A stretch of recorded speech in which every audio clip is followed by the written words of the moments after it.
Doing anything big and bold is hard. And if you don't love it, you will give up before you succeed. If mindset is the single most important thing in being a successful leader or entrepreneur, my question for you is, what mindset do you have? Where did you get that mindset? And more importantly, what mindset do you need for the decade ahead? If you don't believe in your mission and yourself at that level, there's no way that you can sell it at the level that's required. Your job is to become a compelling storyteller, to paint the vision with such clarity and such audacity that people are leaning in and they're believing you. Now that's a moonshot, ladies and gentlemen. Thank you all for coming tonight. This is I get to do a lot of really fun things in my role here, but this takes the cake. It doesn't get any better than this. So where you are right now, you're in Link Ventures office space. We're about $1 billion venture fund. We invest almost entirely in MIT and Harvard teams. Everything is AI now. It's been at least 90% AI for the last couple of years. Most of the teams are upstairs above us. They're all sprinkled around. It's like a high energy factory up there. And then downstairs here, we have events like this. I really appreciate you coming to hear us tonight. So I'm Dave Blundin. Peter and I founded the venture fund together. You see it there, Link XPV. So we have a rare opportunity to hear from one of the true luminary visionaries in all things technical. When I was at MIT many, many years ago, I was undergrad getting a computer science degree. Peter had already gotten his bio degree from MIT. Then went off to Harvard, got an HST degree, so MD, PhD. And then came back to MIT to take an AeroAstro degree.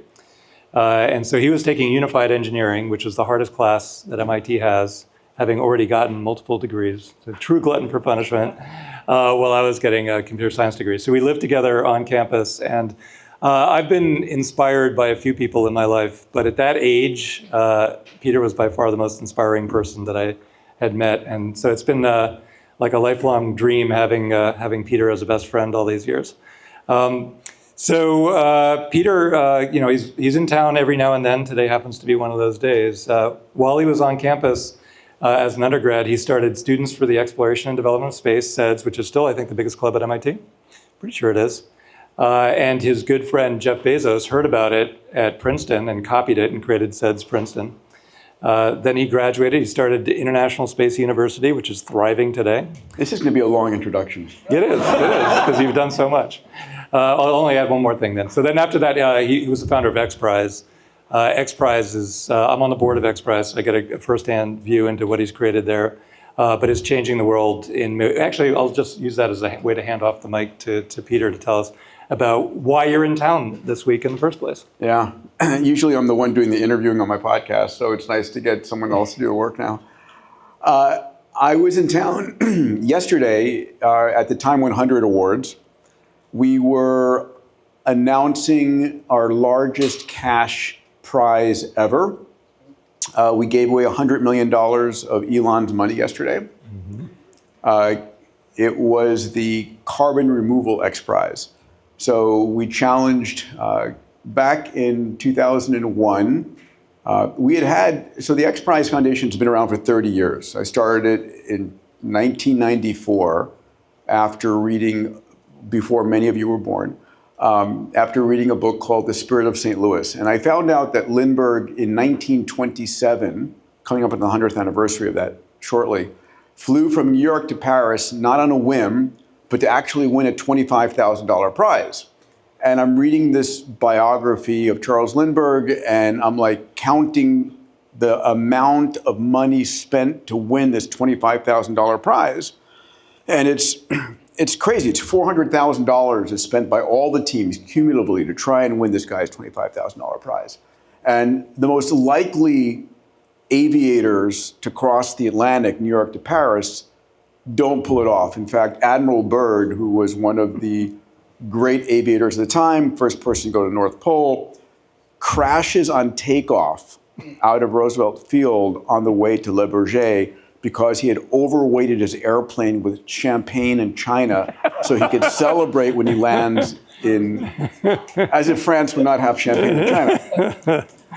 But Lindbergh, and no one would sell him an airplane or an engine because they were so worried that he would not succeed and they'd give their airplane or engine manufacturer a bad rep. So he goes to Ryan Aircraft in San Diego, which was building only building airmail aircraft, and he bought one of those to convert it.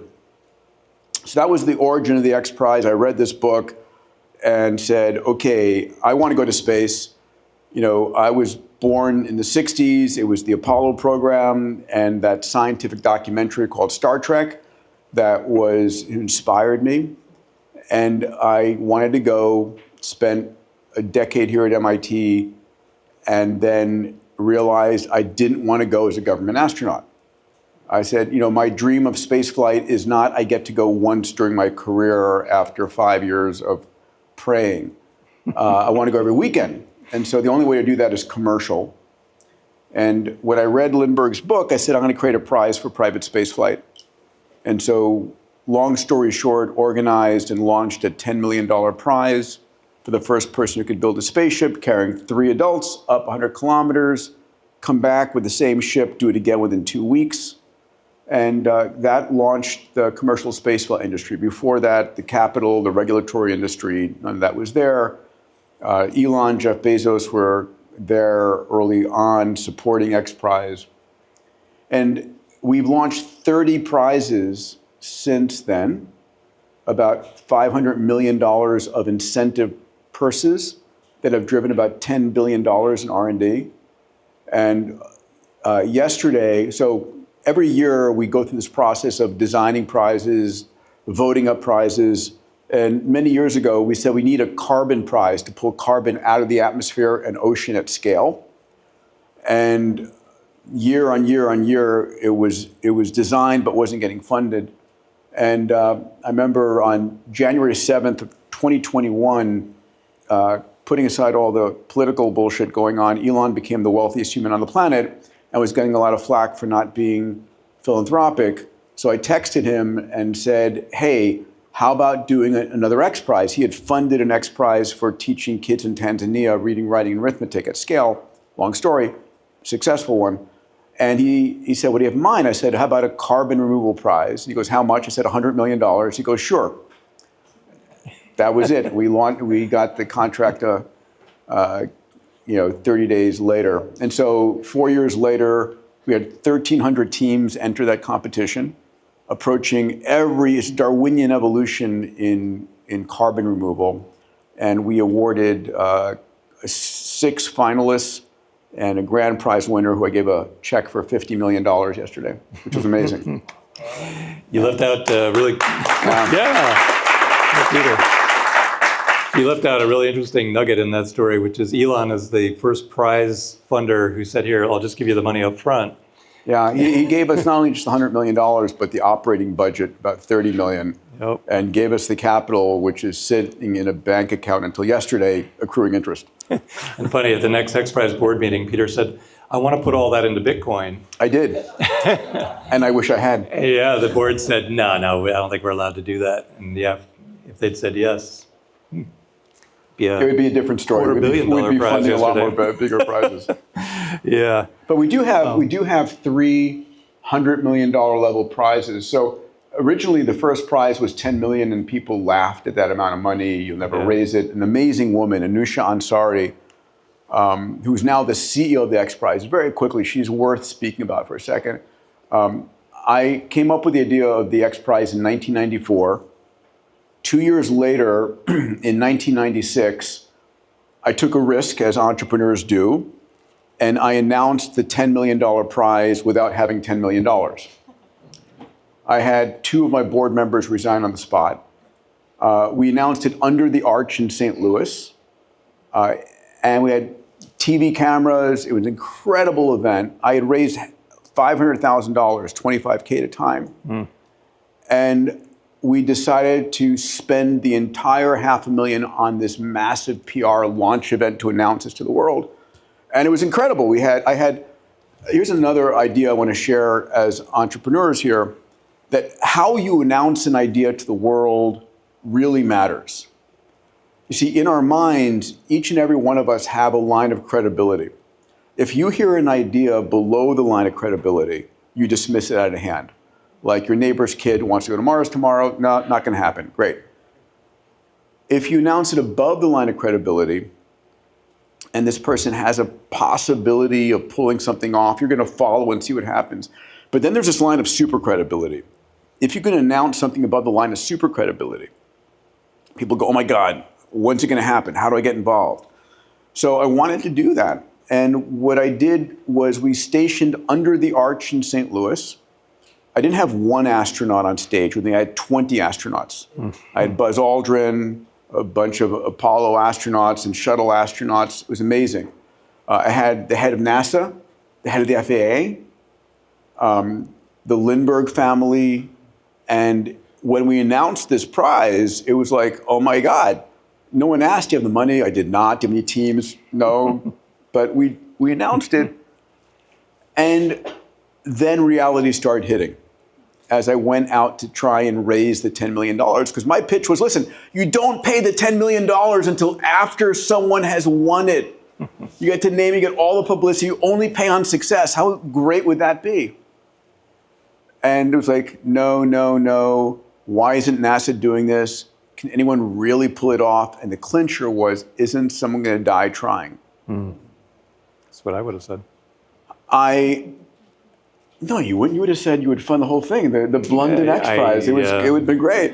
I didn't have the money, so not back then. I didn't have to take the question. So 5 years in, and I literally was getting calls from the team saying, do you have the money? We're building our ships. Do you have the money? We're building our ships. And I was like, okay, trust me.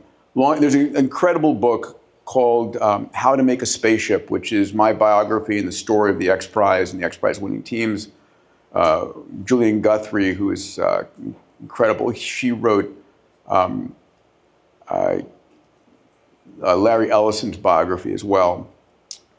Anyway, long story short, I am one day reading Fortune magazine. It was the issue of the wealthiest 40 women under 40. I wasn't married at the time. It was another financing strategy.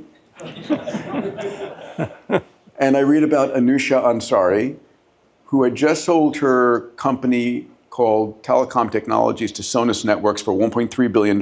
In her biography, it says she wants to fly in a suborbital flight into space. And I was like, oh my God, after 150 no's, this is the person. And it had been an asset sale of her company, so I'm trying to track her down where there's no one left. I finally find somebody and find her old assistant, and they were vacationing, the whole family's vacationing in Hawaii for 3 months. And I got her assistant to promise me if I sent her a package that she would FedEx it to Anusha in Hawaii. Long story, I was Anusha's first meeting when she got back to Plano, Texas, and they said yes. After 150 no's, it became the Ansari XPRIZE. 2 years after the XPRIZE got won in 2004, I had James T. Kirk there at the launches, which was fun to have my childhood hero there. But cool. Anusha flew to the space station privately. One of my company's Space Adventures was brokering flights on the Soyuz from the Russians. And now she's come back as the CEO of the XPRIZE. She's an amazing woman.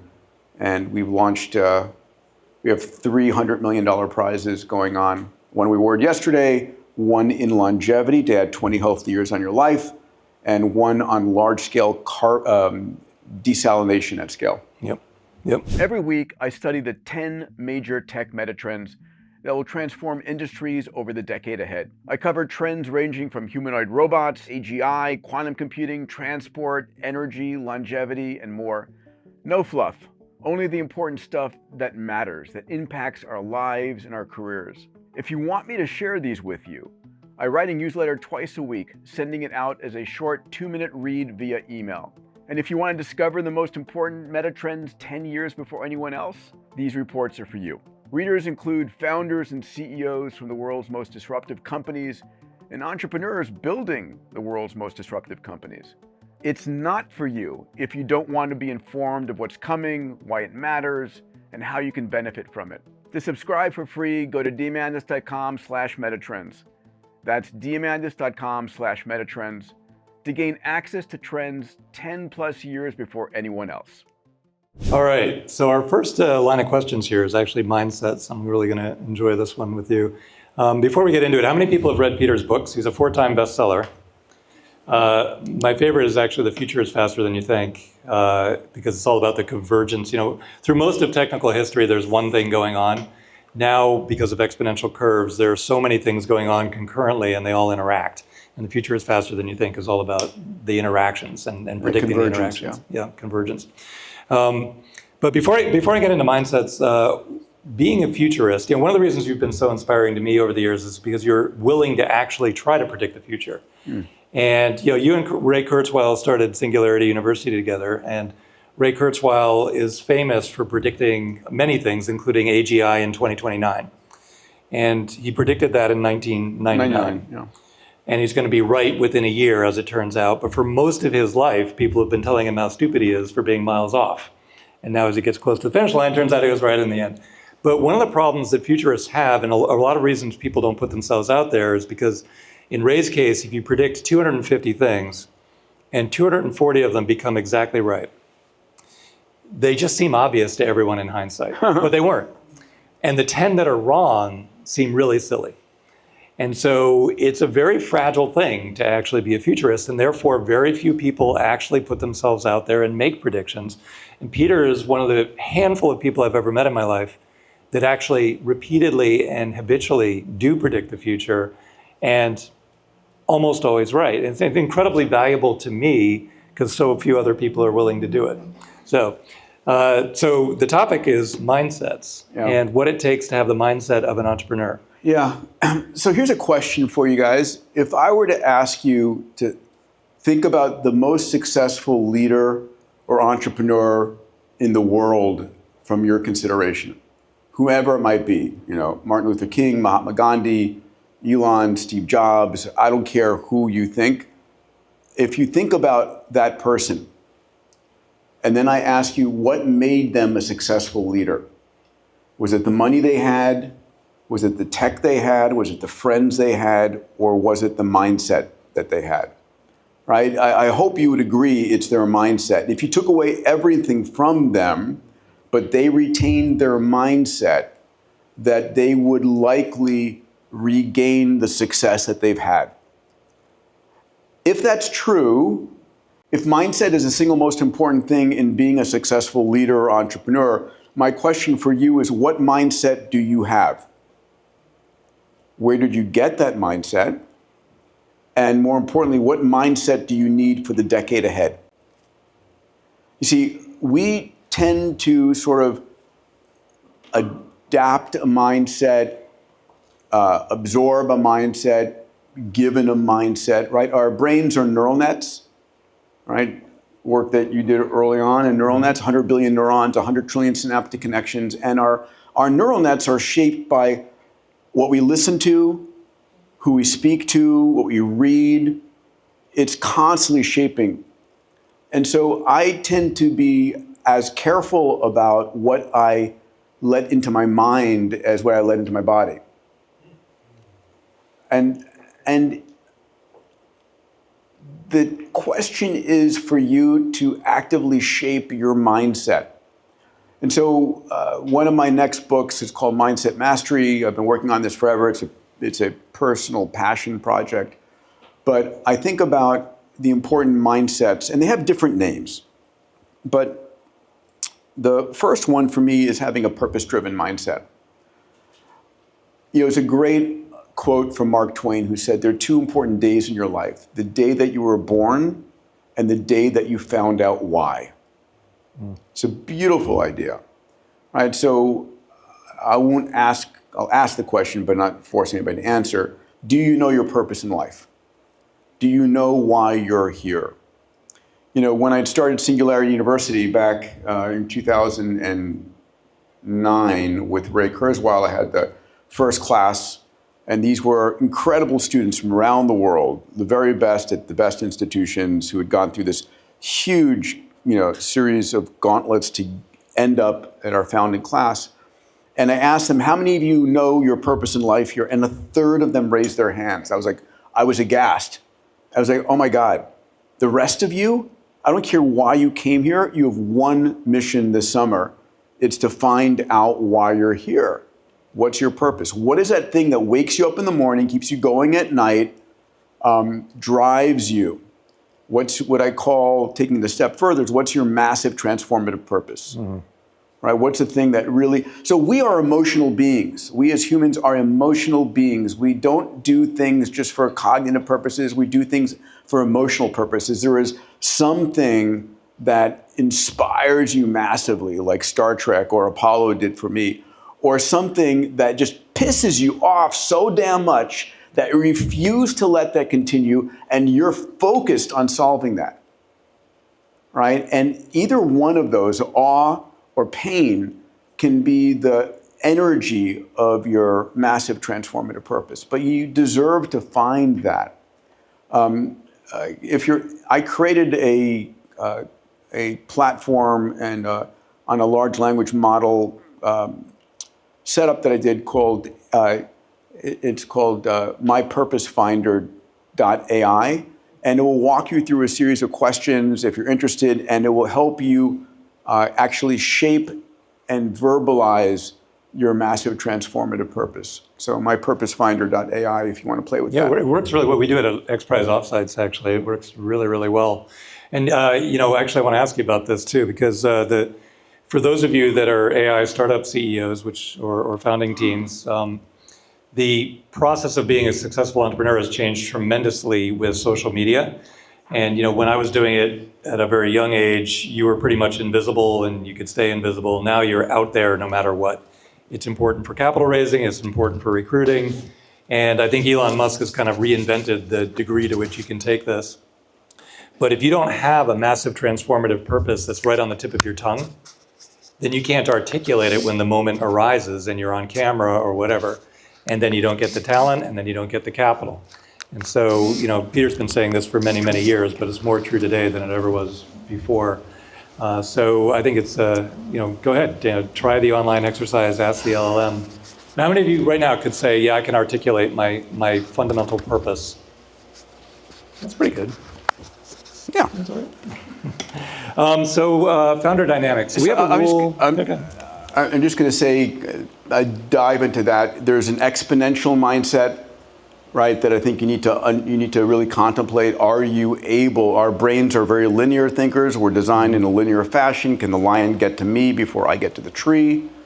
Right. So understanding an exponential mindset, a moonshot mindset, one in which you're going 10 times bigger versus 10%. Most of the world is happy with 10%. 10% more revenue, 10% more clients, 10% less costs. That's success for most people.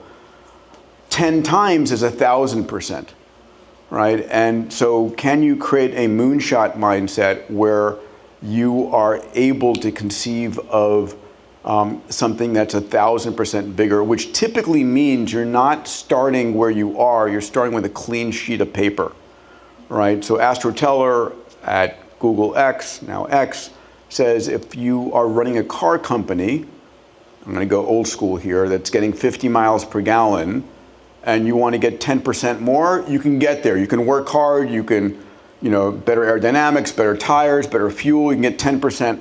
But if I say, no, I want your car to go from 50 miles per gallon to 500 miles per gallon, you ain't getting there incrementally, right? It's like clean sheet of paper, start again. The other mindsets for me are an abundance mindset, non-weaponized. An abundance mindset in which you realize there is just more opportunity next year.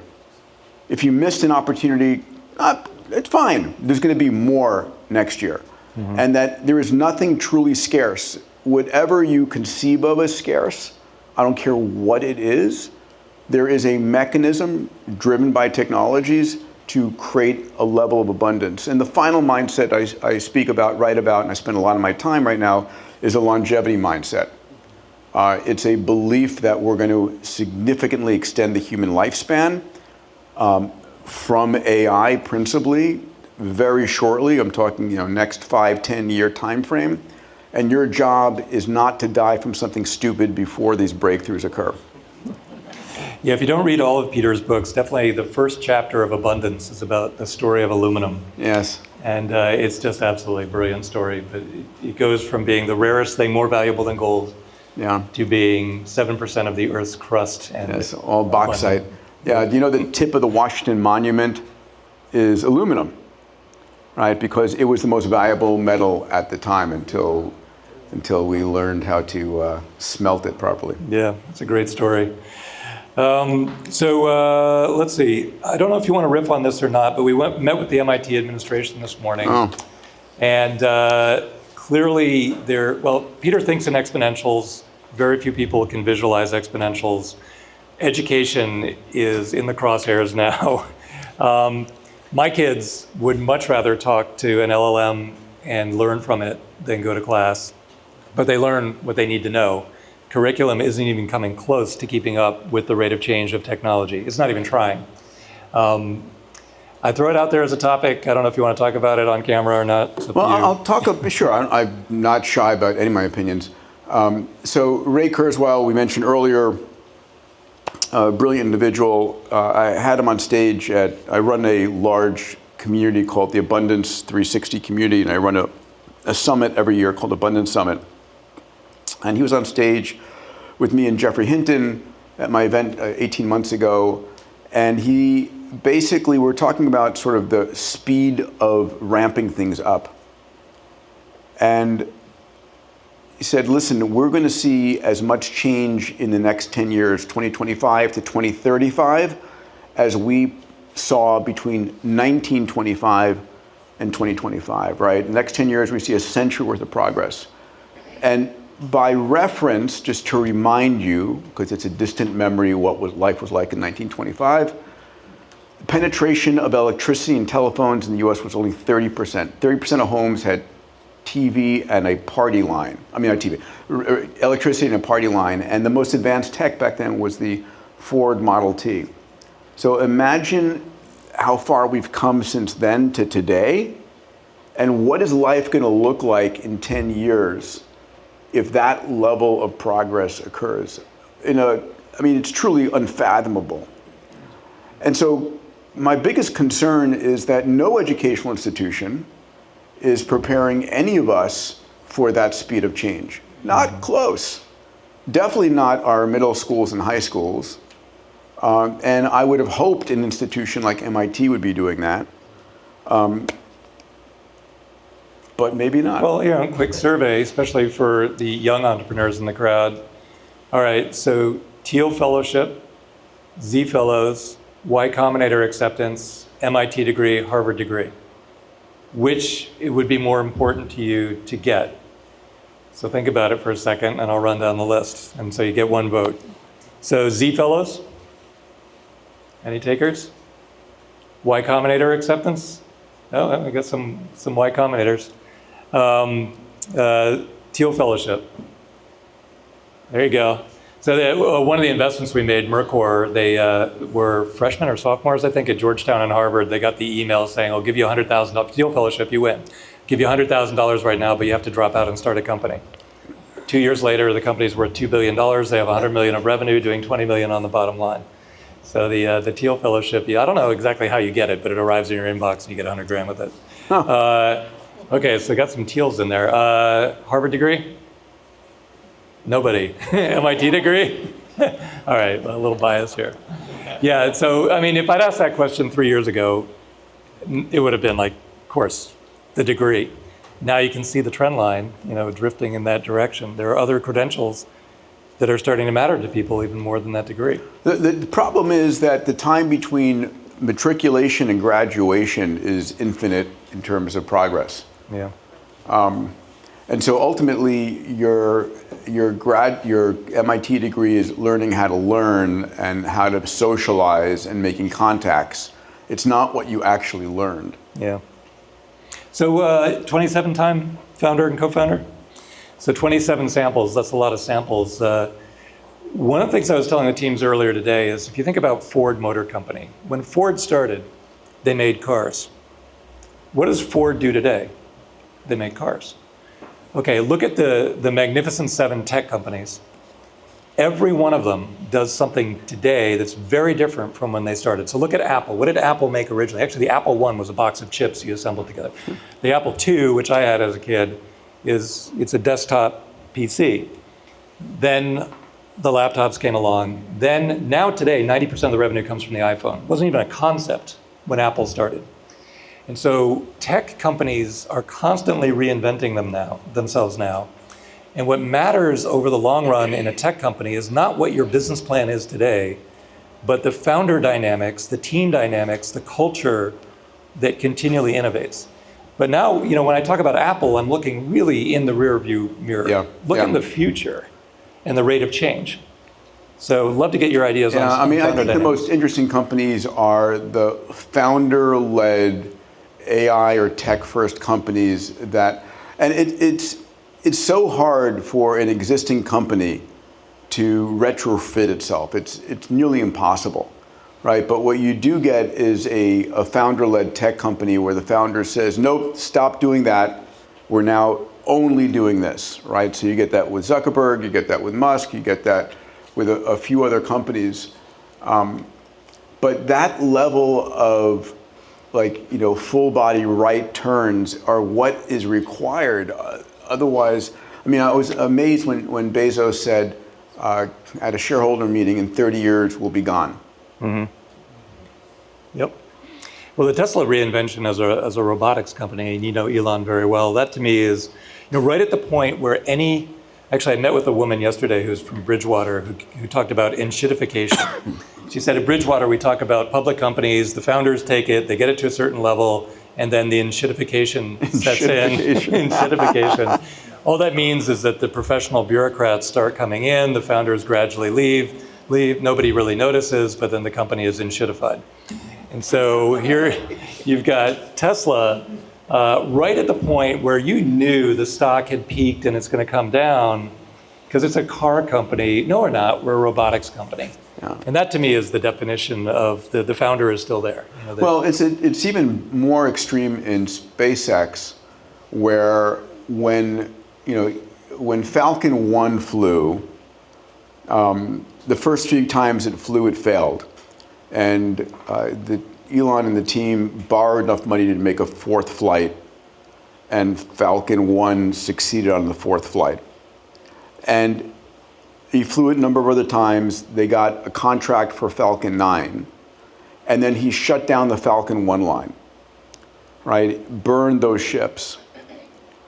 And what he went on to say, as soon as we get Starship flying, we will shut down the Falcon 9 line, the most successful launch vehicle ever in human history, right? And it takes that level of leadership to be able to make these right-hand turns and say we're putting everything into that, right? And the same thing with Starlink.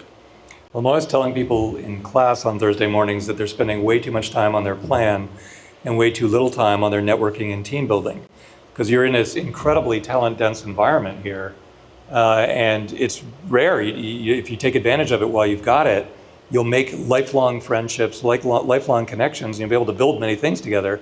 If you let it fritter away while you grind away on your business plan, you won't get that opportunity again later.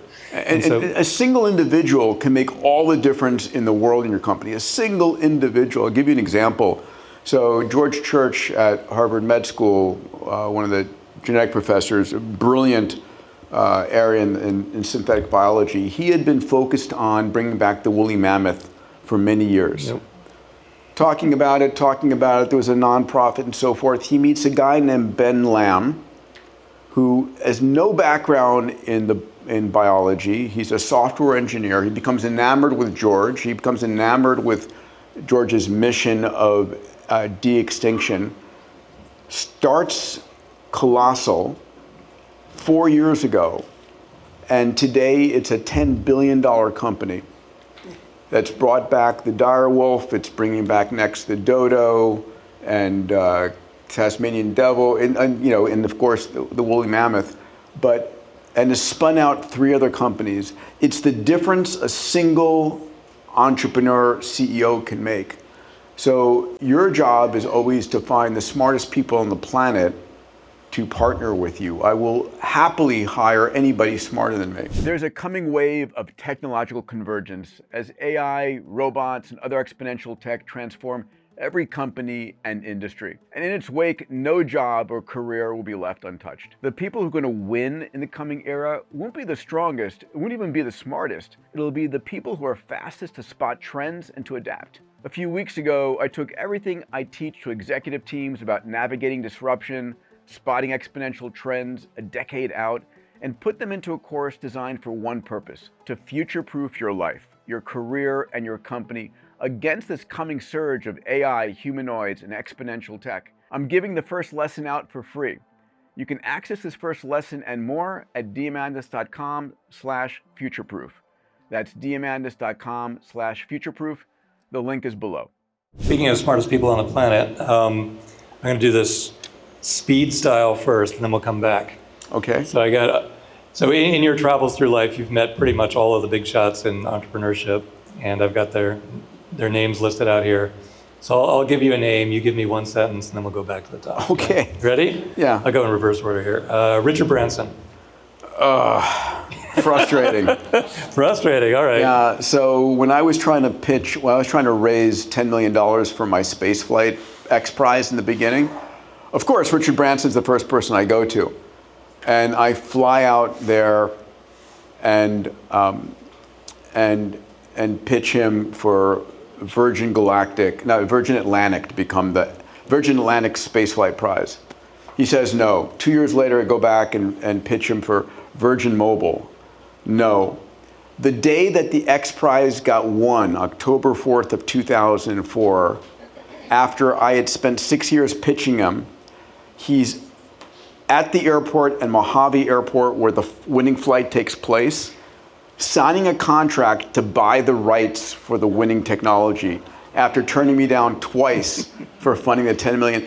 Years later, he goes, oh my God, I should have funded the $10 million. I spent $500 million trying to build Virgin Galactic instead. It would have been much cheaper to do it. God, I have no idea. That's the first time I've heard that story. He's brilliant and charming, and he just frustrated me. All right, we're going to give up on the speed style then. I'll just go. All right, this one drives me crazy, actually, because how many people know Tony Robbins? Okay, good.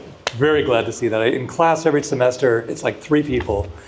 And what drives me nuts is that the younger, a lot of the teams now are like high school, freshmen in college. They're really young, and they think the body language you want as an entrepreneur is cool, like too cool for school, which is a good way to survive high school and a terrible way to start a company. The body language you want is exactly Tony Robbins. Relentless enthusiasm, never-ending. Extraordinary confidence. Your capital raising story for XPRIZE is a good example. You have to give the same pitch 150 times enthusiastically. Yes. So Tony is the master of that. So Tony's your co-founder. Yeah, I've had the pleasure of knowing Tony. We were on the same stage, 15 years and became best friends. We've started a couple of companies together. And he is one of the most beautiful human beings that I know. He gives of himself 24/7 over and over in the most relentless schedule on the planet. People don't realize the level of philanthropy that he puts forward in terms of feeding people, growing trees, energy systems. I mean, I'm just blown away by his level of brilliance and authenticity. What you see is what you get. He's just extraordinary. Yeah. Drew Houston gave the commencement address at MIT back in 2017, I think it was. Everyone knows Drew Houston, founder of Dropbox. Yeah, that's also one that's kind of dropping off the curve for some reason. But he gave the best commencement address, I think, ever. But he said, you become the average of the 5 people you spend the most time with. And that's true whether you want it to be true or not. So choose those 5 people really, really wisely. And if you think about, well, what attitude would I want those 5 people to have? Relentless enthusiasm. Yeah, relentless. Yeah, it really is. Think about this. Do you want to spend time with someone who's kind of depressive and low energy, or someone who's just just vibrant and you love spending time and they're excited about life and it is contagious. Yep. And so make yourself that person that people want to spend time with. All right, Larry Page and Sergey Brin, they're one person in this chart. So I had the pleasure, so years ago when the XPRIZE got won on October 4th, 2004, you guys remember the Google Doodle? So Google Doodle was changed on that day with Spaceship One flying over the Google logo and this alien spaceship up there looking at us. I loved it. And I got invited to go up to the Googleplex to go give a presentation. And I did to the entire, because like 2,000 Googlers back then. And afterwards, I'm standing in line answering questions. And this kid in a black t-shirt and a backpack comes up and goes, "Hey, I'm Larry Page, let's have lunch." So I befriended him. We flew a number of zero-G flights together.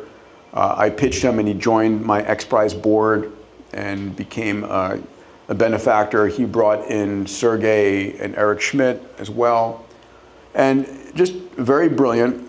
You know, he's unfortunately gone MIA to a large degree. Sergey or Larry? Larry mostly. Sergey has been a little bit, but he's back now with Gemini's training.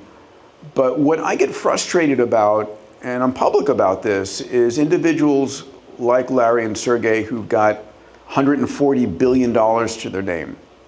It's like, excuse my French, why the fuck aren't you solving the world's problems with that money? It really pisses me off when you have such levels of retained capital and the money is not being put to work. I mean, okay, fine. Set aside $1 billion for your kids, ruin their lives, and then, you know, I don't know, launch $100 billion XPRIZes, you know, invest in people changing the world. I mean, money is a form of energy that should be put to active use to make the world a better place. Yep. And I don't, you know, there's so many billionaires out there. I had this conversation with Mark Benioff, who is one of the billionaires who does incredible good and invests in mostly in environment and in biology. He backed Dr. Yamanaka, who did the Yamanaka factors, and he's backed a number of Nobel laureates. Again, Mark and Lynn are amazing.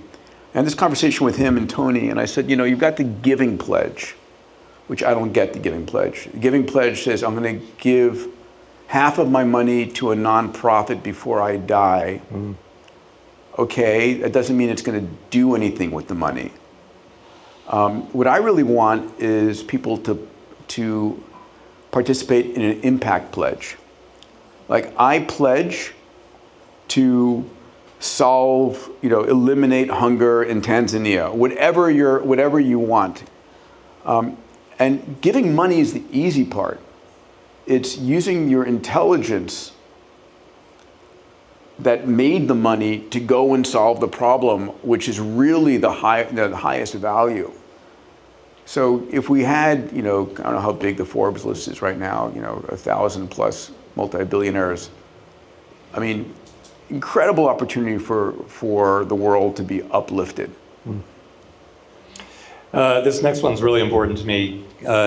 So Jeff Bezos, and he's been an important connection point for the two of us, because when I was at MIT, I was the only person on campus doing neural networks. It was kind of not cool around MIT. So, but I got support. MIT is infinitely flexible and friendly, and I got support to use the biggest computer in the world to build the first commercial neural networks. So launched the company, was selling, ended up with Walmart as a customer, and then I got a call from Rick Dalzell, who ran data warehousing at Walmart. He called me one day and he said, "Hey, I just joined a little startup on the West Coast. You may not have heard of it. It's called Amazon." I said, "Oh yeah, I've heard of it. It's small, you know, it's about to go public."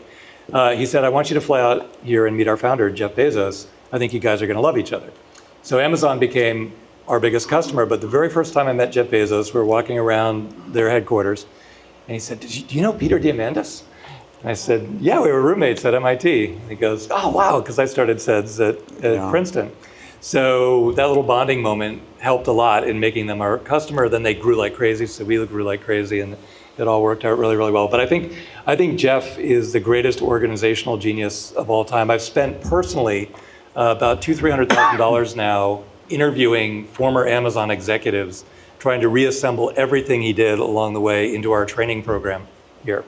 But you've known him for, well, since teenage days, I guess. Well, yeah, since college. Yeah, I'd started SEDS here at the Student Center. I was very, very frustrated that NASA was mortgaging my future and was moving glacially. And so I ended up I was at Theta Delta Chi at TDC here, and when I got to campus, I found out there was no student space organization at MIT. I said, that's ridiculous.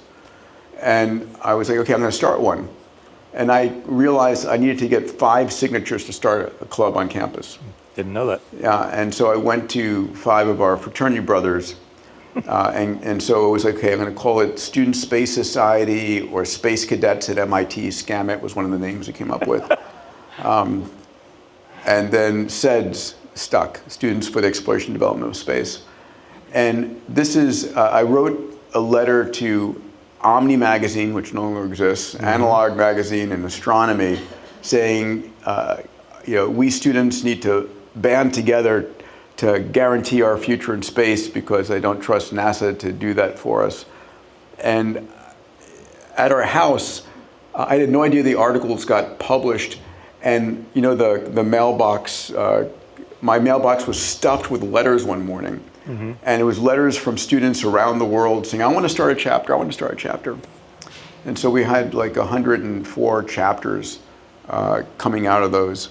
And one was from Princeton. And Scott Scharfman and Jeff Bezos had gotten the chapter going there. Years later, when Amazon started, I went and had a coffee with Jeff in Seattle. And I was like, Jeff, what's this Amazon thing? I thought you wanted to do space. And he goes, yeah, I'm going to do Amazon first, make some money, and then spend it in space.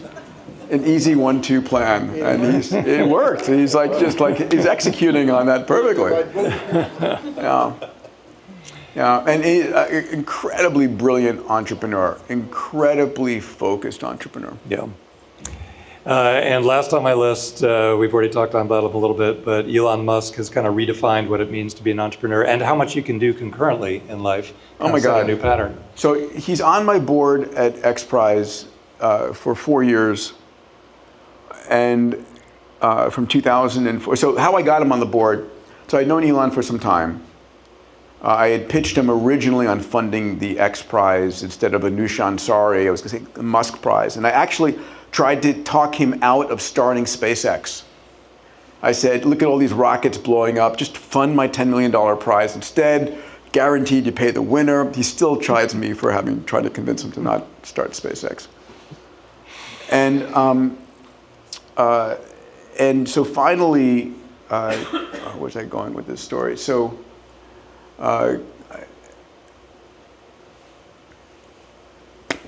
Well, it'll come back to you. Something about Elon. No, so something we know we're going to be curious for the rest of our lives about. Some Elon nugget. Anyway, so he starts SpaceX. He continues. Oh yeah, I am going to meet with Larry Page for the second time, and I'm like going to ask Larry to join my board at XPRIZE. And I was like, how can I get Larry to join my board at XPRIZE? And so one of the things I realized about boards, if any of you are on any boards, is I'm on boards because I enjoy spending time with the people there, right? It's a chance to meet with them on a quarterly basis. Like I get a chance to meet with Dave. And so I'm in the parking lot at Google, about to go in to meet with Larry, and I call Elon and said, hey, Elon, I'm about to meet with Larry Page, invite him on the board. Would you get on the board of XPRIZE? Because if you're on the board, I think it'll increase the probability that he'll on the board. And he said, sure. So that's how I got Elon on my board. No shit. Really. Wow. And then 4 years later, he calls me and he says, I have to drop off the board. This is 2008. He says, I have got to focus on SpaceX and Tesla. I'm dropping off of all boards. And of course, that lasted for like a microsecond. Exactly. And then 10 other companies started. Any other takeaways on like how he's redefined what it means to be a CEO, just in terms of doing Saturday Night Live or being in social media constantly? Yeah, I think one important element there is some of the most successful CEOs take on a brand of their own. they become the mechanism by which they can promote their company from an orthogonal point of view. Right? End of the day, your company is searching for attention in this attention deficit economy. And so how you can either get it by having an amazing product, having an amazing brand, having great stunts, but one of the other elements is, can you have a CEO who is super highly visible and is able to penetrate the noise that's out there? So Elon's very much done that. You know, I've worked on this through my, MOONSHOTS podcast, my Metatrends blogs, my books, my other things. Because if I do that, I can support, Link Exponential Ventures. I can support the XPRIZE. I can support my company's Fountain Life and such. I'm going to add one to the list. It's not on the list here, but I think it's directly relevant to what you just said. Sam Altman. So, in the history of tech, it's more, I'm going to raise some money, I'm going to build something, I'm going to prove that it works, I'm going to start selling it, then I'm going to raise more money to expand and grow. But now in tech, you have these areas where something clearly will work. And LLM AI being a great example, or nuclear power to fund a data center that will have a gigawatt or 2 gigawatts of power. But you can't build it or demo it or start selling it. You need to sell the vision way ahead of the construction. And Sam has reinvented the level you can take that to. Yeah, storytelling. I think that's going to be a far more important part of entrepreneurship in the future, just because the nature of innovation lends itself much more toward that design than toward the design of building Ford Motor Company from scratch. We are still human beings, and we convey information through story. Your job is to become a compelling storyteller, to paint the vision with such clarity and such audacity that people are leaning in and they're believing you. And in order to get there, you have to believe in yourself at that level. If you don't believe in your mission and yourself at that level, there's no way that you can sell it at the level that's required, right? And so I was at my Abundance Summit this past year. Rana was there, Dave was there. I had Palmer Luckey, which was a fun conversation. I'm going to do a podcast with him next week again. And I had Travis Kalanick. And we're talking about, when do you give up on your startup? I don't know about you, but of my 27 companies, startups, there's a number of them that I rode that horse into exhaustion. I died with me on the saddle, and I should have given up. And the question is, when do you give up on something that you're passionate about? One of the times you give up is if you don't believe in yourself anymore, or you don't believe. You cannot fake that. You have to believe it. You have to believe in yourself and believe what you're doing. A quick aside, you probably heard me speaking about Fountain Life before, and you're probably wishing, Peter, would you please stop talking about Fountain Life? And the answer is no, I won't. Because genuinely, we're living through a healthcare crisis. You may not know this, but 70% of heart attacks have no precedent, no pain, no shortness of breath. And half of those people with a heart attack never wake up. You don't feel cancer until stage 3 or stage 4, until it's too late. But we have all the technology required to detect and prevent these diseases early at scale. That's why a group of us, including Tony Robbins, Bill Kapp, and Bob Haruri, founded Fountain Life, a one-stop center to help people understand what's going on inside their bodies before it's too late, and to gain access to the therapeutics to give them decades of extra health span. Learn more about what's going on inside your body from Fountain Life. Go to fountainlife.com/Peter and tell them Peter sent you. Okay, back to the episode. So I have a whole bunch more questions here, but I actually want to make sure that we get any burning questions from the crowd. We happen to have Alex Wisner-Gross with us tonight. He's the only guy who can say he got 3 degrees from MIT in 4 years, math, physics, and computer science, and then MIT said, no, never again, we're banning this. So and he he's can carry that incredibly credential for the rest of his life. Brilliant and sweet man. And always has a good question on top of his mind. I'm sure tonight's no exception. Yeah, kick us off. Hi, Alex. Good to see you, Val. Peter, good to see you too. I'll give you 2 questions, if I may. Sure, of course. So one topic heavy on my mind today that you alluded to already, abundance and the weaponization thereof. Yes. Do you think that we are finding ourselves in a world where, as the singularity or whatever approximation you may or may not believe in approaches, where it becomes possible for the great powers of the world to selectively weaponize abundance for hegemony? And if not, why not? And if so, which form of abundance do you think will be weaponized first? Oh my God. So I have zero doubt that we're heading towards this world. So back in 2012, I wrote a book with Stephen Kotler called Abundance, the Future is Better Than You Think.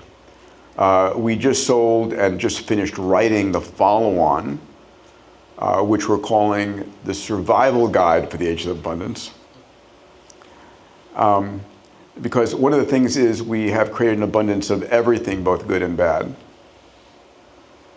So I do believe we're heading towards a world in which you can have anything you want, anytime you want, anywhere you want. One of my greatest concerns is the dissolution of purpose. So if you can have anything you want, anytime you want, can we still retain the idea of a deep emotional purpose for our lives?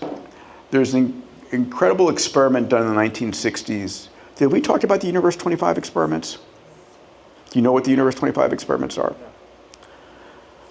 This was done in one of the large medical centers in New York in the 1960s.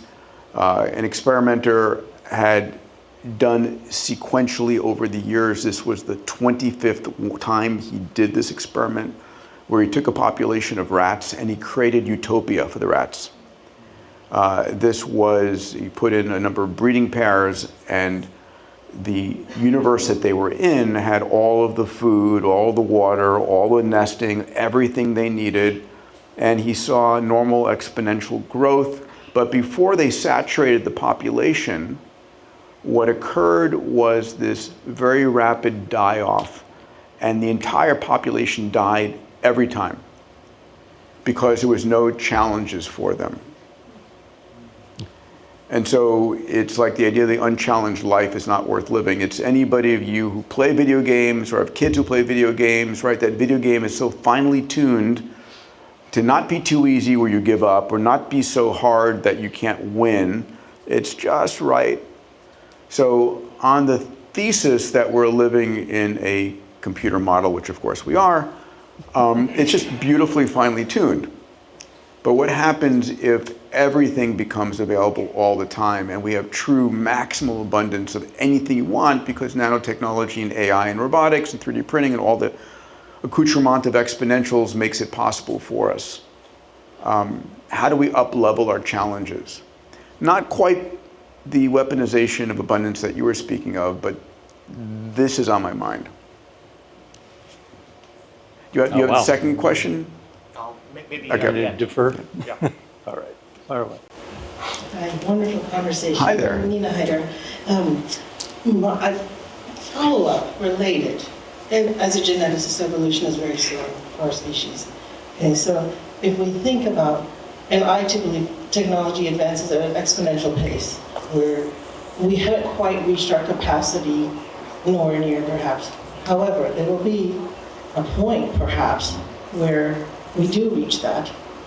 And if you can comment further on abundance and not just weaponizing, because in your rat example you gave how they die off, there's good and bad, right? Our emotional IQ, our different we're a product of DNA and environment, and our different experiences, which we can see in today's world, of both the most decrepit human behavior as well as the most amazing human behavior. How do you see the future evolving in this world so that we can reach even closer to a utopia rather than, and do we need to go through this complete mass loss in order to have that? So there is a wide variety of future scenarios that humanity is going to have before it. One of them that I find fascinating, that I wrote about in my last book, is a world in which we are all connecting ourselves to the cloud. where our neocortex is connected to the cloud, and I am, if you would, through some version of BCI, and I've seen some incredible recent versions of high bandwidth BCI. We talked about Ray Kurzweil's predictions earlier. One of the predictions he made, which was like, Ray, you got to be wrong on this one. No way it's going to happen. Was high speed BCI by the early 2030s, but I've seen it. It's coming. But now imagine I connect myself to the cloud, and you connect yourself to the cloud, and you all connect yourself to the cloud, and now we are connected to each other. So you are a collection of 40 human trillion cells, and each of those cells is an individual life form, and you operate as a single consciousness of you or me. Imagine that we have 8 billion people now connected through this mechanism, becoming conscious on what I call a meta-intelligence.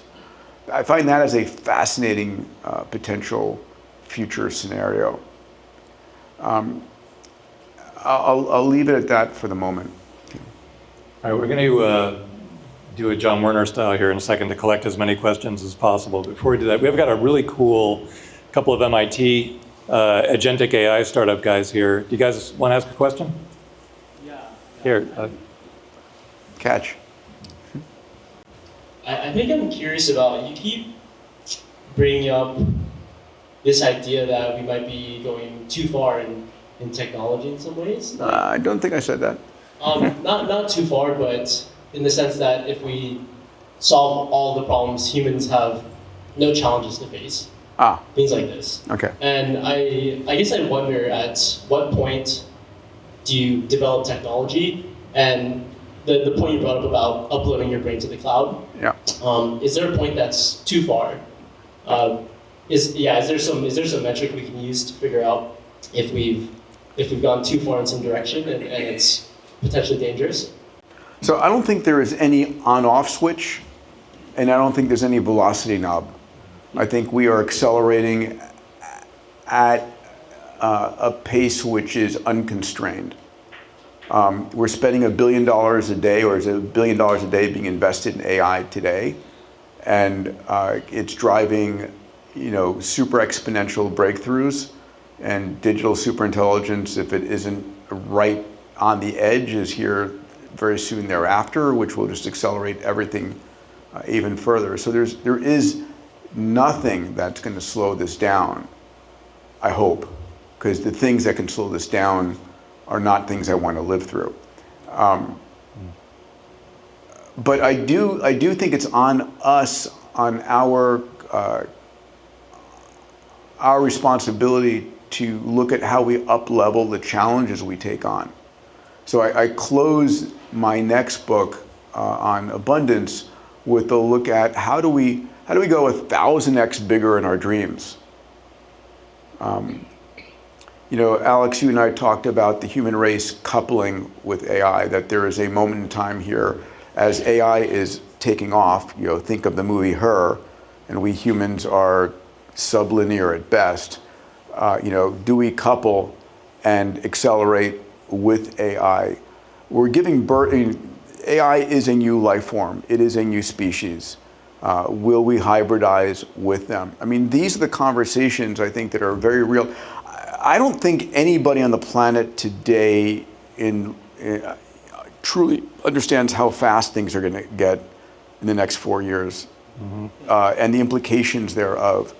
Clearly not in 99.999%. And so there's going to be some, disruptions as a result of that.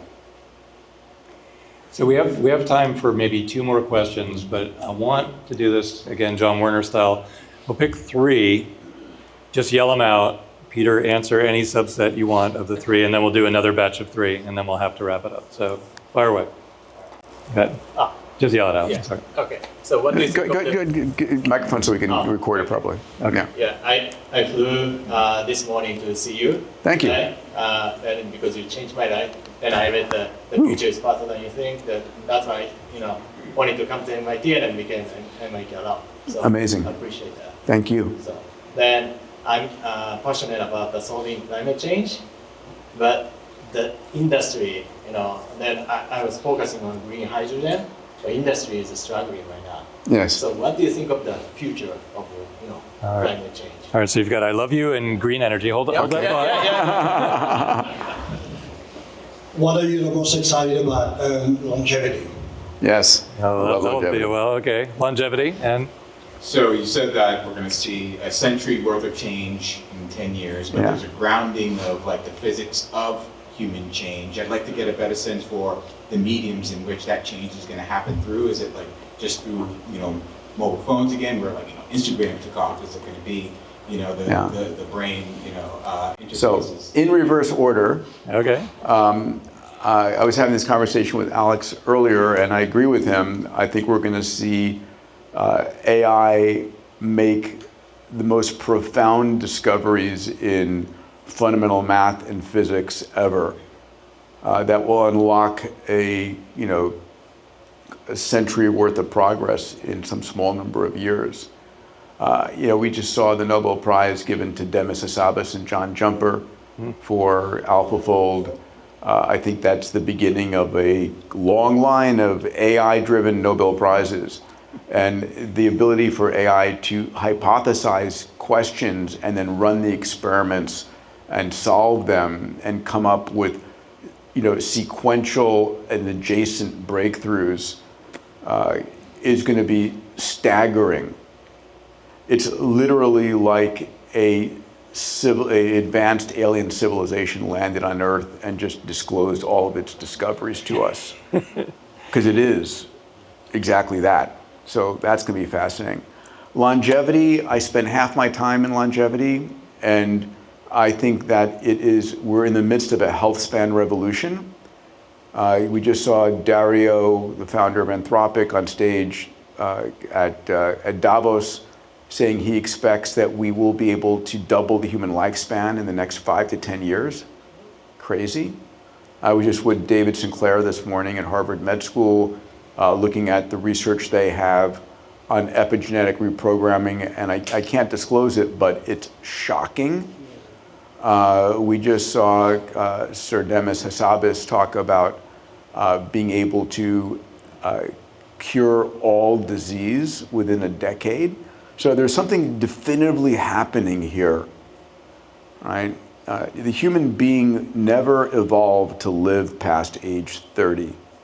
For, as long as Homo sapiens have been around, 200,000-300,000 years, that was our average lifespan.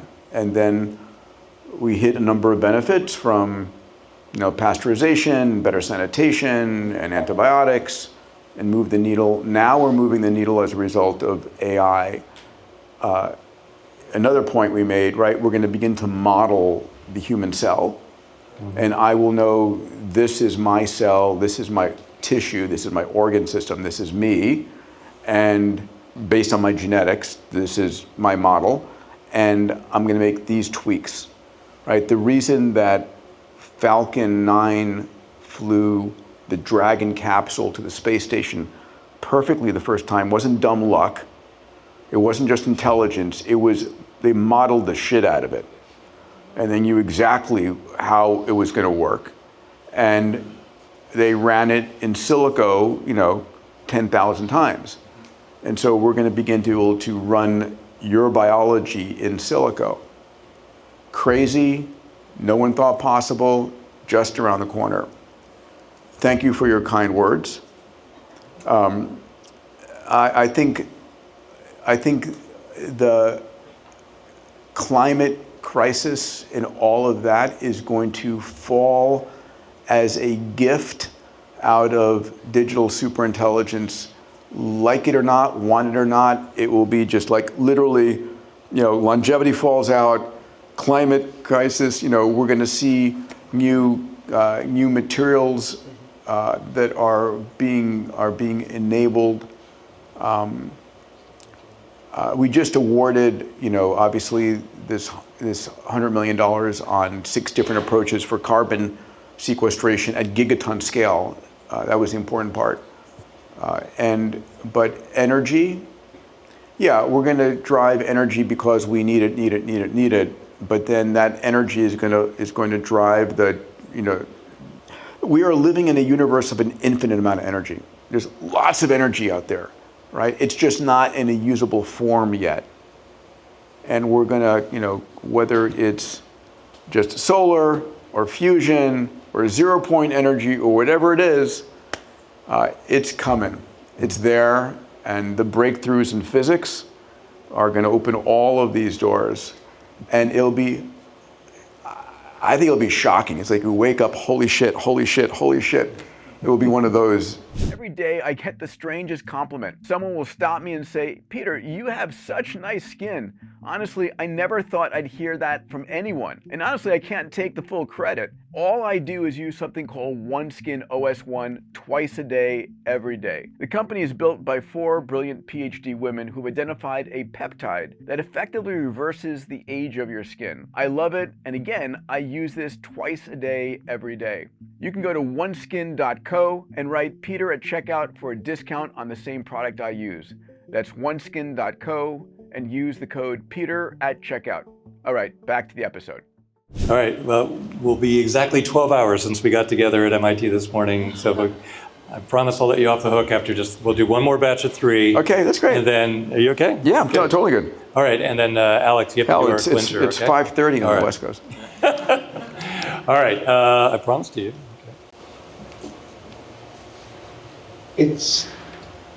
I like this optimism and abundance. And right now, if you look at the human race, we have abundance of food, but yet there's inequality Yes. between where there's too much food and where there's starvation. Yeah. We have more people dying from obesity than starvation. It's crazy. So the question is, in this next generation of abundance, will we humans overcome our own human limitations to share? That's a great question. Right behind you. Yes. Behind you. Hasn't come up yet. Quantum computing, the positives and negatives that are possible around the corner. Yeah. Very nice. Do you want to do another batch of 3 after this? Yeah, sure. Okay. All right, one more. All right. Allison handed me the mic, so I'm going to take it. If you had small people, I have 2 13-year-olds. Okay. So what do you do every day to instill in them that deep purpose? Yeah. And what stories, we say we need other storytellers, and we risk losing that deep sense of purpose. So what stories are you telling the youngest people to help them cultivate this new kind of purpose that you allude to? Yeah, it's a great question. Kids, quantum, and abundance. More on abundance. So on the kids front, first of all, I think the single most important thing I want for my kids isn't for them to learn how to program, isn't for them to become space cadets, it's for them to find their purpose in life, right? So it's like when I was growing up, my parents desperately wanted me to become a physician, which I did. I went to medical school around the corner here to make them happy. And my 4th year of medical school, I was running 2 companies. I got a copy of my diploma. I shipped it to my dad and said, okay, obligation complete. I don't want my kids doing anything for me. And I tell them all the time, your job is to find what you love, what you're passionate about. The second thing I want for them is to learn how to ask great questions, to be questioning everything. And so when they go to school every day, when I drop them off, whatever, I say, listen, ask great questions today. And we joke about that. It's become, so I do try and incentivize them to be, to question both authority, but question what they hear. You can call it prompt engineering if you want, but we're heading into a world where you're going to be able to know anything you want, anytime you want, anywhere you want. I mean, just think about that. I can know the average color of a woman's blouse on Madison Avenue today because the cameras are there, the AI can analyze it, I can know that. So if you can know anything from a business perspective or from a purpose-driven perspective, it's how do you use that information? What's the question you want to ask, right? Someplace there is a $1 billion question that if you could answer that question, it's worth $1 billion to you, or it will solve one of the world's biggest problems. So it's getting into that mindset, right? I think so mindsets are what I try and focus my kids on, not anything else, because the tech is always changing. The final thing is become an expert in the problem, not the solution. The problem, unfortunately, remains sort of there, and we try different solutions. The solutions constantly are changing, but if you understand the problem, then you can apply the new solutions as they come on. So those are my thoughts. And quantum, I really want to hear your answer on this. So I'm actually doing a salon this Saturday night back in LA with the head of Google Quantum and the head of the Allen Brain Institute, and then one of the top physicians in the psychedelic space. And we're talking about, Hartmut Nevin runs Google Quantum. We're talking about consciousness as a quantum phenomenon, which I find absolutely fascinating. So we are quantum beings. I'm tracking what's going on at Google, at Microsoft, and other locations in this space. I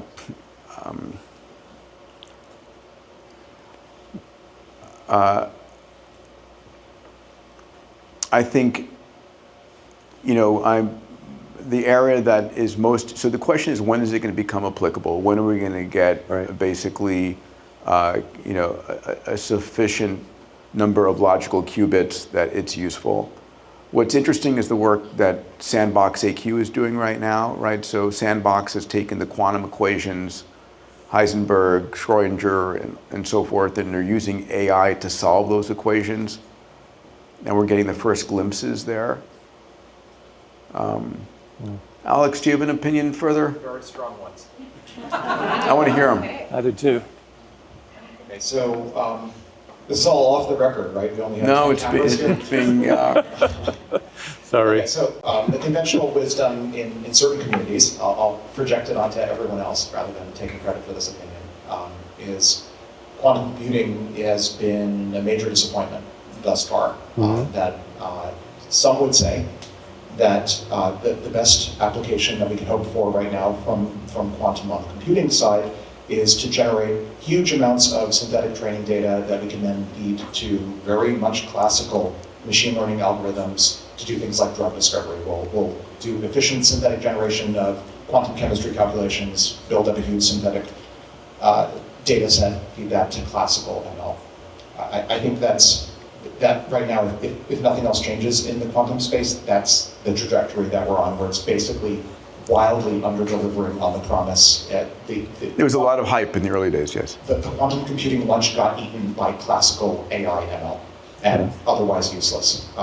If I had to make the Steelman case for how quantum confounds expectations and ends up being wildly more useful than right now it appears to be, I'm with you on your earlier gesture at something to do with quantum biology. If it turns out that biology is a lot more quantum than most biologists think it is right now, if it turns out there's some essential bit of quantum mechanics in biology, I think that's likeliest to be the saving grace of quantum computing.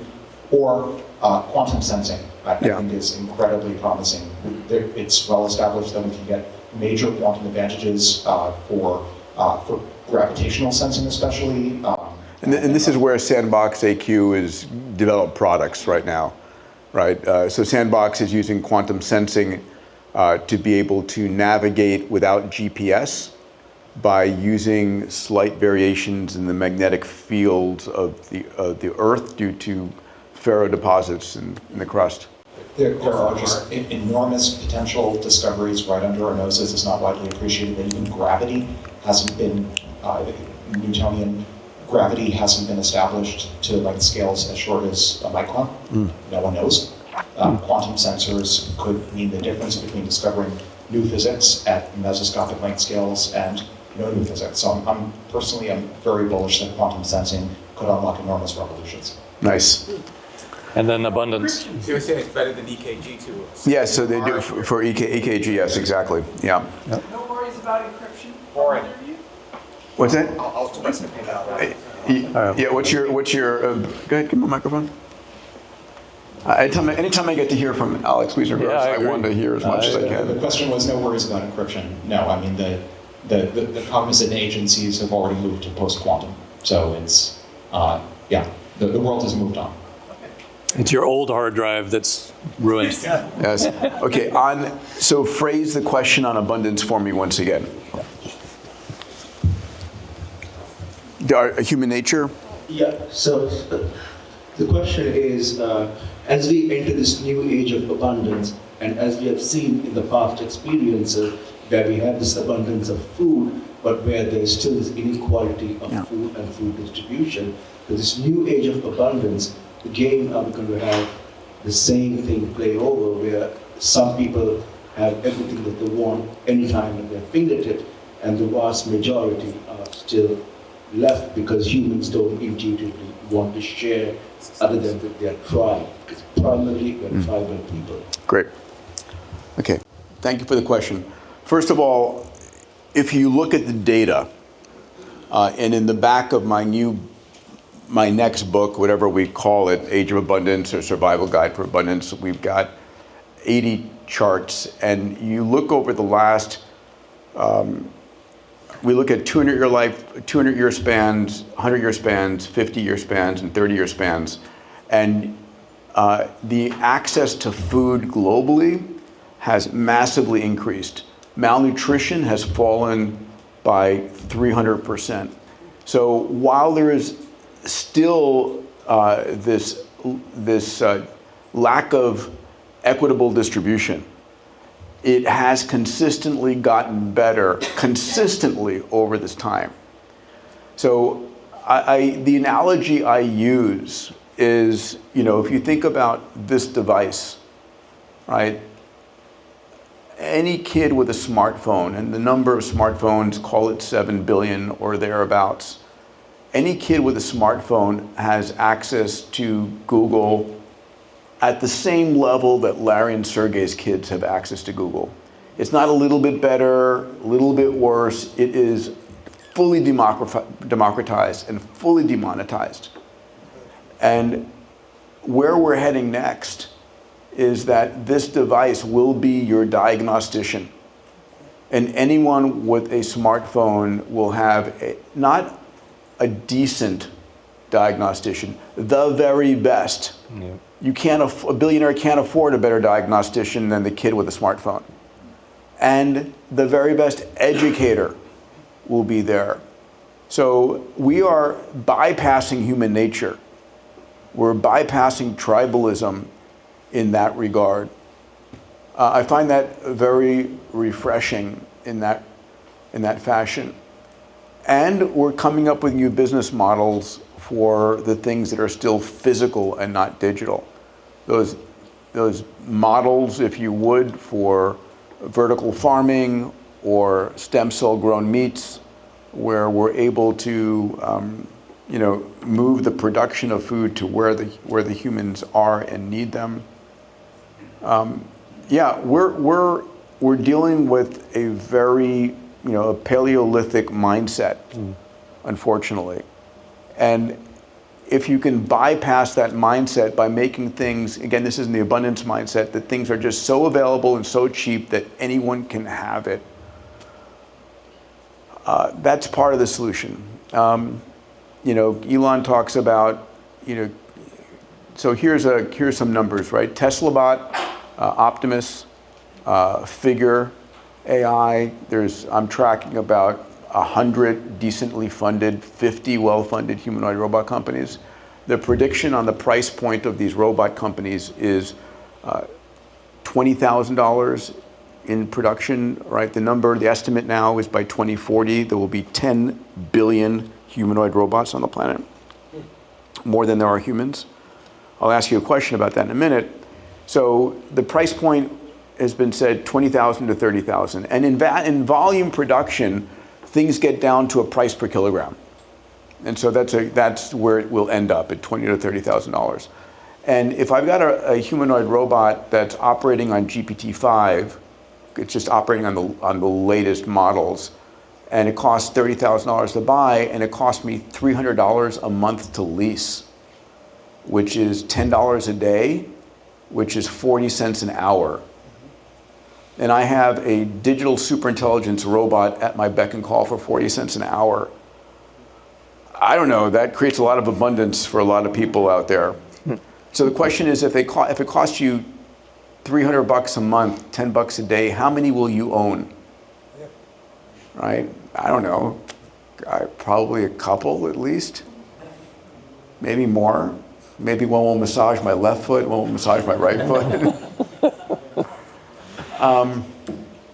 So I think the bottom line ultimately is we're moving to a post-capitalist society. I mean, just to jump ahead to the punchline, money will mean very little at the end. It will mean very little, right? If you have nanotechnology on top of AI and robotics, I don't know. Alex, you agree? I've had long conversations with AI about AI-driven post-capitalism. Yeah, and it agrees. Right? Yeah, no, it has very strong opinions about what post-capitalism looks like. I should talk to mine about that. Will existing systems allow that? What's that? Will existing systems? Existing systems allow that? No, they will fight like hell, Yeah. and they will become irrelevant, just like libraries. All right. Don't tell a librarian about that. Still want to take three more? Yeah, before? sure. Yeah. All right, we'll take three more, and then Alex is going to ask something totally out of control, brilliant. Rana. Do humans have a moat? That's a great question. I love that. Safi, write that down for me. It's a great blog. Liberal arts and religion, what is the appropriate amount? Should we be worried that no one answered that Harvard was the right choice? Not a single vote. Is anyone here from Harvard? I don't want to. And you guys didn't vote for yourself? That's interesting. All right, last one. Hi, thank you so much for doing this. Of course. You're really inspiring. Thank you. Quick question. Apart from that particular startup that you was on for like the longest time, didn't give up, what is something else that you feel like after doing 27 different startups that you could have done differently in hindsight? Yeah, what did you fuck up? What would you say, Dave? So, all right, last one is, what did you fuck up? Yeah. Okay, got it. Wait, Rana had, what was yours again? No, I got hers. Vote for humans. Right. So listen. There's no question that in hindsight you can do everything better. I'll tell you some of the very big lessons learned. Whenever I did something for money and not for purpose or passion, I failed miserably. Because doing anything big and bold is hard. And if you don't love it, you will give up before you succeed. I learned that lesson. It's like, no way. It's like, it's get rich quick schemes, nah. I think the other thing is who you start your companies with is one of the most fundamental things, right? You're going to spend more time with your co-founders and your founding team than your husband, your wife, your kids, your best friends. So you got to make sure that you love these people, you respect these people, and that you want to do something awesome with these people. Right? That's one of the fundamental learnings that Dave, when he's looking at teams to invest in for Link Exponential Ventures, is like, were they best friends in high school or through college or grad school and such? Those are much more likely to succeed. And I think the final thing, and it's related to the first one, is being driven by a massive transformative purpose, being driven by something bigger than yourself. Because when you've got that in your heart and you're communicating what you want to do, people see that, they feel it, they hear it. It attracts the best people to you, and people want to be with you, and people want to support you along the way. I mean, so a purpose-driven effort versus something that you're doing for somebody else or you kind of want to do, no, find that. So the question was, what did you mess up? I know you never messed up the transformative purpose part of that, but it sounded like the co-founder's side of it. No, I went after companies because I thought it was a quick way to make money. Oh, did you? I did a couple of those, and I said I'll never do those again. Oh, interesting. And yeah, there were a couple of times where I started a company with somebody who I didn't fully have that level of bond with, and it broke. Yeah. Yeah, we call that the Fred Wilson rule because we borrowed it from another MIT alum, Fred Wilson, the founder of Union Square Ventures, would only invest in teams of 3 or more people, best friends. They all write the code themselves, meaning they're all technical, and you trust them. If they pass those filters, he'd always invest no matter what the plan was. So, say again? Liberal arts and religion, what is the appropriate amount? You touch on a lot of those topics and sort of around them, but don't directly touch on a lot of them. It depends. I mean, I honestly, for me, it's low. But that's not who I am. But there are some of the most extraordinary leaders on the planet who that is their heart's place. I think there isn't. I mean, one of the biggest questions is what will happen to religion in the next decade? We're giving birth to advanced digital superintelligence. We're giving birth to new species. We're uncovering what we thought were long-lived secrets. We're doubling the human lifespan. Humanity is transitioning so rapidly. I think, the question is, will religion play a stabilizing role or break? Will history play a guiding role for us? I don't know. You have an opinion about that? No, I'm not taking that one. It's too complicated. But Rana, you had the. Is there a mode for humans? We're going to find out. Yeah. So, I mean, that's a fascinating question. Are we simply a transient life form that we are giving birth to our children that will conquer the universe? One of the questions I asked a couple of years ago at the Abundance Summit is, would you want to live on this planet with digital superintelligence or without it? Mm-hmm. My conclusion is I don't trust this planet with the powers we're developing without digital superintelligence. I don't think human nature is able to deal with the level of power without having a stabilizing force. Alex, I want to hear your thoughts on these last 2 questions and your final question. Yeah, and I have a favor to ask on the final question. It'll be something mind-blowing because it's Alex.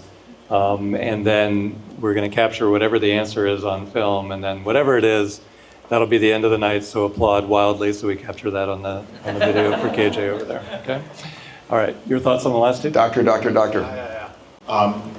So the last 2 were the humanities, religion, and maybe just a comment. I think we're already seeing the emergence of AI-driven cults. It's like pretty obvious trend. There are a number of crypto AI cults emerging in social media. So it seems like we're already witnessing an explosion of new religions inspired by AI. Seems reasonable by the law of straight lines to assume that we'll see many more. And to the second question of... is there a mode? Yes. Is there a mode? I don't think the question makes sense. I think that the premise that humanity needs a competitive differentiation, presumably against superintelligence or whatever barbarians lie outside the moat. I don't think it's even wrong. I think the premise is flawed. I think we merge with the superintelligence, and the question that's interesting for me is what happens after that. I spent a lot of my time thinking about what does the post-singularity look like, given that, at least from my foxhole, the singularity, or I just use that term as a placeholder because I don't actually think we're going to hit sort of an I.J. Goods type vertical wall where there's instantaneous progress, but technologies that we call singularity prosaically, that's a foregone conclusion at this point. We're well past the event horizon. I agree with the merging, but I wonder if there are human qualities like curiosity or agency or love or something. That was more... No, those are all, I would argue, that those are all instrumentally convergent requirements, so AI has those as well. Your question, Doctor. Wait, before your final question, because yes, at the end of this, we're going to erupt in applause, and that'll be the end of the night. So I want to first of all, thank everybody for coming tonight. I hope it was worth the price of the ticket. And really, Peter is just such an incredible joy and so motivating for everyone when you come to town. Thank you, buddy. So the more we can get you here, the better. So hence the applause at the end. But not yet. David, could we have our...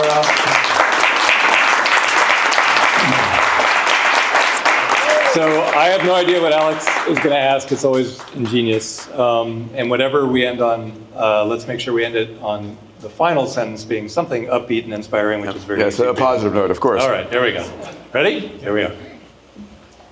You're the founder of Students for the Exploration and Development of Space. You're the champion-in-chief for abundance. I want to put you on the spot and ask you to project forward, say, 100 or 200 years, and ask the question, what does humanity, from the reference, from the perspective of SEDS or abundance, look like? And I'll offer you a few options, door A, B, C, D, and other as well. Does humanity look something like O'Neill cylinders, where we're just projecting atoms outward into interstellar space? Does humanity look like transcension hypothesis, where we break out of said singularity or said simulation, or other dimensions, fill in the blank?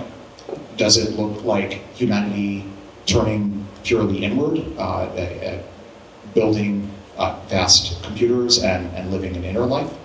Does it look like something else entirely? What is it, if not the terminal state?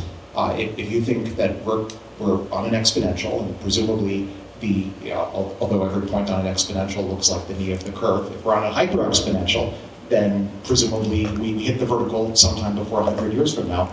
What does the state of humans in space look like? Yeah, it's a fantastic question, Alex. Expect nothing less from you.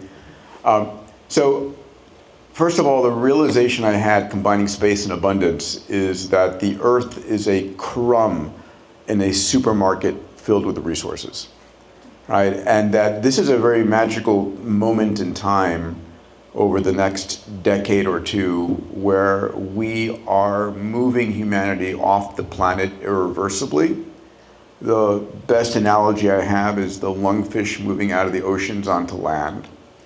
And so there will be some elements of humanity that are moving out into space. The tools that we'll have with robotics and nanotechnology that's able to reshape material resources into anything and everything we need. But I think the overwhelming vision of the future is us uploading into some version of a pre-computronium out there and living our lives. I've searched this in my mind 1,000 times, and I do believe without any question we're living in an nth generation simulation. And we'll create N+1. And it's a mechanism by which we can tune the dial on the degree of difficulty on purpose.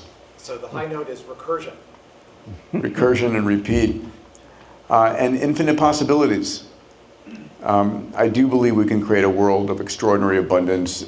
The work I do across everything with XPRIZE and Singularity and my venture funds with Dave and all is how do we uplift humanity? We have the ability over this next, not 50 years, 20 years, this next decade to uplift every man, woman, and child. Right? I define a billionaire as someone who helps 1 billion people. Right?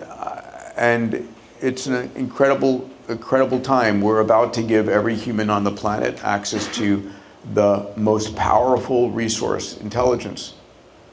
And what they do with that, what we do with that, I think is what we need to keep our eyes focused on. But 200 years from now, I mean, first of all, I'd like to start a city on the moon. That's one of my goals. And I'd like to fulfill D.D. Harriman. That's 10 years from now. I'm asking 100 years from now. I think that we're living in a virtualized universe. How about you? You want that? I already turned it off. I want to hear Alex's idea. All right. You can cut in the All right, ask me the question. So, 200 years from now, in a world of infinite abundance and spacefaring humanity, what does it look like? All right, so I have a really scary answer. I've had a conversation, extended conversation with a few frontier AIs about this. The answer is sort of terrifying from an exponential growth perspective. So Carl Sagan's cosmic calendar, right, suggests the universe, when it began, timescales were very short, slowed down, U-shaped, and then as we came up to the present, things seem to be accelerating again, back up on an exponential. The scary answer, one of the frontier models in an extended conversation gave me is that we're going to hit a plateau. And even though it looks like we're on an exponential or hyper-exponential development right now, and we're going to hit a number of major universal milestones, we're going to find that the next rungs of the development ladder take exponentially more time than the speed up that we've experienced, to the point where AI thinks the next few rungs of the developmental ladder, not quite Kardashev levels, but its own somewhat similar version of that, are going to take progressively hundreds, thousands, tens of thousands, eventually hundreds of millions of years. So to my answer to your question back to you. We're in our solar system? If we can survive technologies that enable us to destroy ourselves, then we leave our solar system. And if we can survive after that, we colonize the galaxy, meet all of the other intelligences that are cohabiting our galaxy. And this, of course, presumes that they don't come to meet us before then. It does not presume that we haven't already made contact with them. Which will be the subject of our next evening conversation. All right. Thank you, David. Thank you, everybody.